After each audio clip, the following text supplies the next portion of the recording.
He goes to Wall Street and calls some of the Wall Streeters greedy and avaricious. Then he goes back to Washington and he gives them what they want.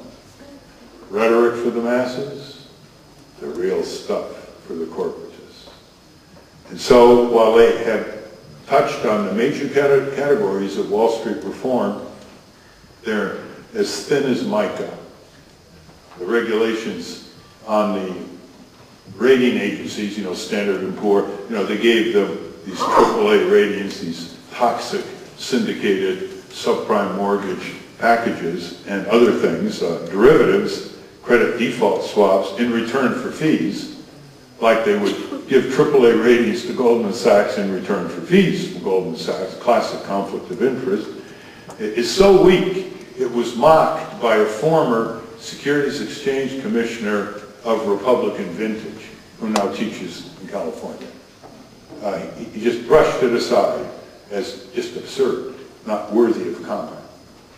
The second is, they really don't regulate these toxic derivatives. They put some of them on exchanges, where they're disclosed. They don't require enough capital behind them. They don't require skin, as they call it in Wall Street, in the deal, and they allow endless tiers of abstractions, bets on bets on bets on bets, and using other people's money, which should be banned. I favor getting a small island off New York City, putting all these corporate buccaneers and casino capitalists there, and let them bet their brains out with their money. And if they want to do it without regulation, fine. They can blow their money sky high. They're not going to use pension funds. They're not going to use mutual funds. They're not going to use trust funds.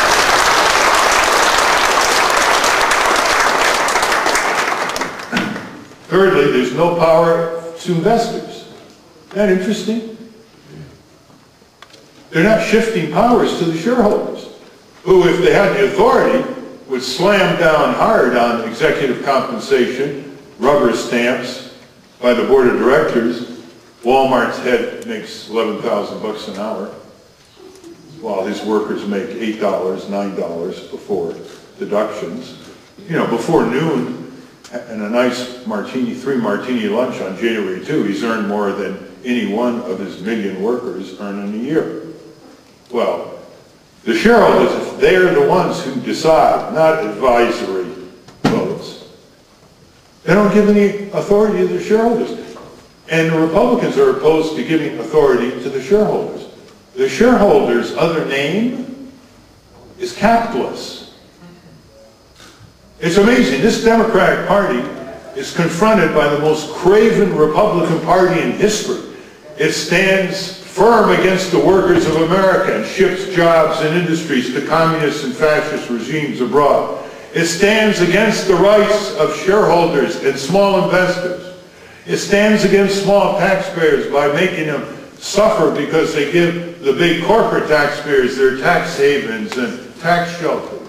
It stands full square, this Republican Party, against consumer protection, stock transactions in the Civil War, and for the imperialist Spanish-American War. FDR had a small sales tax on transactions, but not since the 1960s. So that's what real reform looks like. And then we have an amendment that may be adopted, got our fingers crossed, called the Financial Consumer Association, nonprofit consumer group funded by consumer dues, voluntarily joined. How do they learn about it? Through mandatory inserts in your bank statement, your insurance company bill, or electronically substitute, either in print or electronic. And Senator Schumer, who supported this in 1985 when he was in the House of Representatives during the savings and loan scandal, he introduced it, called me up a few days ago, introduced it. Senator Dodd, my senator from Connecticut, chairman of the Senate Bank Committee, he'll go along with it. Maybe even Senator Shelby will go along with it. And we could win. Now, one way to ensure it is to get the switch hitter, Ron White, to support it. Not just Merkel, Ron Wyden. Why Ron Wyden? because he's hobnobbed with so many Republicans, and he's done so many favors for Republican senators, he might spin off 3 or 4, and that would ensure against any presumed threat of a filibuster. So I hope that you will look up csrl.org, csrl.org. You'll get the detail on the Financial Consumer Association. It would be multi-million members, people who deal with, who have credit cards, debit cards, mortgages, all kinds of financial services, all in this room, and millions of people. They'll be part of it. They'll have their own attorneys, investigators, organizers, lobbyists, economists, accountants, and they'll counteract the banking lobby in Washington, D.C., and give backing to the good people on Capitol Hill. Something just happened 2 days ago. It's very unfortunate. Senator Sherrod Brown and Senator Kaufman from Delaware and Brown from Ohio introduced a bill to cut the maximum size down of the big banks so they wouldn't be too big to fail. And 3 Republicans, including the ranking member of the Senate Banking Committee, Shelby from Alabama, supported it. But it went down because Obama, Tim Geithner, and Larry Summers said no. Just think of that. So we're ready for another too big to fail.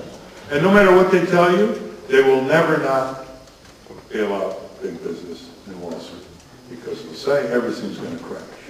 So the head of Morgan Chase, J.B. Morgan Chase, said about 4 months ago, I couldn't believe it, I verified it, James Dimon, D-I-M-O-N, he said, these things will happen every 6 years or so. You know, we just got to get used to it. That's all. So I hope your blood pressure is going up. When we come health insurance, well here, listen to this.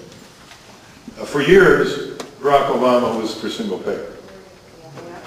He even, as president, said he favors single payer in the best of all worlds, but it's not practical. By being not practical means 2 things. One, he doesn't want to take on the big corporations, the drug companies and health insurance companies. And 2, he's not willing to believe that we will rally behind it. All right, now look at the arguments he could make for single payer. First, he could say that all single payer systems in Western countries, which have wages at least as high as ours, if not higher, cover everybody from cradle to nursing home for half or less per capita expenditure than the United States, which doesn't cover 50 million Americans and undercovers tens of millions of others. That's a pretty good argument for efficiency. Furthermore, the health outcomes are better. The health outcomes are better, a brave President Obama could say, because nobody dies in Luxembourg, Germany, Italy, France, Canada, England, because they can't afford health insurance. They get it from the moment they're born. But in our country, President Obama could say, I will not tolerate 800 Americans dying every week because they can't afford health insurance to get adequate treatment or diagnosis. I will not tolerate 45,000 Americans dying every year, documented by Harvard Medical School researchers in a peer-reviewed article in the Journal of Public Health last December, because my first priority as President of the United States is the safety of the American people. And then he could go on and say, if we had single payer, not only would we save lives, we would prevent the extension of injuries and illnesses because they could be treated or diagnosed in time. There are hundreds of thousands there. But we will also be more efficient because Medicare, which is what single payer is, but full Medicare for all, everybody in, nobody out, free choice of hospital and doctor, which you don't get if you're in an HMO, you're assigned.